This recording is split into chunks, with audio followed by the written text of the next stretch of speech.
சென்னை புழல் பகுதியில் உள்ளது. அந்தோணியார் நகர் பகுதியில் அமைந்துள்ள புனித அந்தோணியார் ஆலயத்தின் 54ஆம் ஆண்டு திருவிழா கடந்த 10 நாட்களாக நடைபெற்று வருகிறது. இதன் 9ஆம் நாள் விழாவில் சேர்ப்பவனே வெகு விமர்சையாக நடைபெற்றது. பவன் யாருது?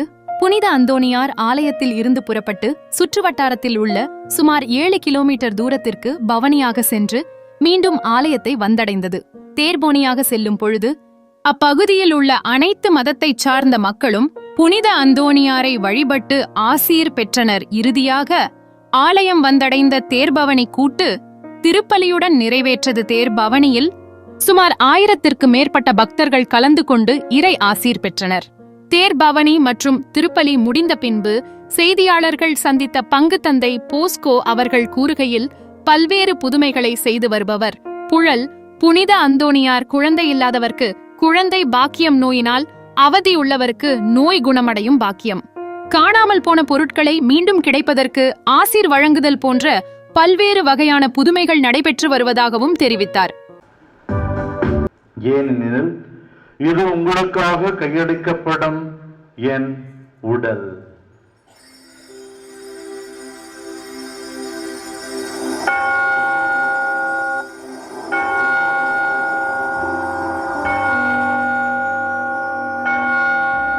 நிலையான உடன்படிக்கைக்குரிய என் இரத்தத்தின் கிண்ணம்.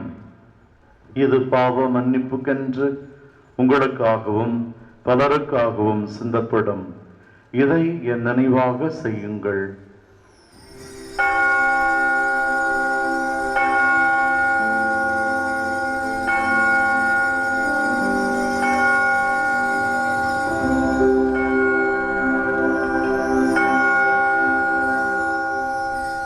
நம்பி இதோ உலகின் பாவங்களை போக்குபவர். இந்த செம்மறியின் விருந்திற்கு அழைக்க பெற்றோர் பேறு பெற்றோர்.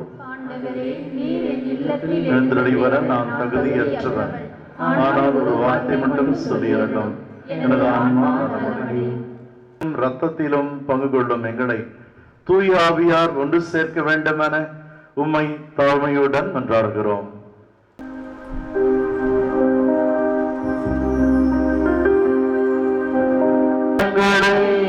மன்னியும் எங்களை சோதனைக்கு உட்படுத்தாதே.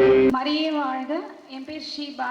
நான் இதே பங்குதான். நான் சின்னதுல இருந்து நான் அந்தோணியாரன் தவிர வேற எந்த சாமியுமே கும்பிட்டதே இல்லை. ஏன்னா எனக்கு அவ்வளோ பிடிக்கும். எதுனாலும் அந்தோணியார் தான். போன வருஷம் எங்க ஜோனிப்பா இங்க இல்லவே இல்லை. அவருக்கு உடம்பு சரியில்லாம இந்த வளாகத்துல அவள் குரல் கேட்காத பொழுது அவ்வளோ கஷ்டமா இருந்துச்சு. அப்போ ஒரே ஒரு வார்த்தை தான், அந்தோணியாரே இன்னைக்கு இந்த பொங்கல் எடுத்துட்டு போய் நான் ஹாஸ்பிட்டலுக்கு போயிடுவேன். அடுத்த வருஷம் நான் வரும்போது எங்க ஜோனிப்பா இந்த பங்குல இந்த வளாகம் ஃபுல்லா அவர் குரல் எப்படியாவது கேட்டணும்னு சொல்லி அந்த பொங்கல் எடுத்துட்டு நாங்க ஹாஸ்பிட்டல் போனோம். அப்ப கூட அவர் பொங்கலை சாப்பிட்டுட்டு ஒரு வார்த்தை சொன்னாரு, இதுல இனிப்பு கொஞ்சம் நிறைய போட்டிருந்திருக்கலாம் அப்படின்னு ஒரு வார்த்தை சொன்னாரு. அந்த இடத்துல கூட அதுதான் நினைச்சேன், இதே இந்த குசும்பு தனம் கூட அவருக்கு அப்ப அங்க இருந்துச்சு. இதோட அவர் அடுத்த வருஷம் இந்த பங்குல வந்து நிக்கணும், அந்தோணியாரை நான் போய் சாட்சி சொல்லுவேன், இது எங்க ஜோனிப்பாக்காக இதை நாங்க செஞ்சே தீருவோம்னு சொன்னோம். இன்னைக்கு அந்தோணியார் எங்க குடும்பத்துல உள்ள எல்லாருடைய பிரேயரையும் கேட்டு எங்க ஜோனிப்பாவை நல்லபடியா உட்கார வச்சிருக்காங்க. அந்தோணியாரே இங்க இருக்கிற எல்லாருக்காகவும் நாங்க உங்ககிட்ட வேண்டிக்கலாம். கோடி அற்புதங்கள் செய்யறவரே, இங்க உள்ள எல்லாருக்கும் அந்த அற்புதங்களை என்ன மாதிரி நீங்க நிகழ்த்தணும்னு சொல்லி உங்க எல்லாருக்கும் தேங்க்ஸ் சொல்லிக்கிறேன். இந்த டைம் கொடுத்ததுக்காக தேங்க்யூ.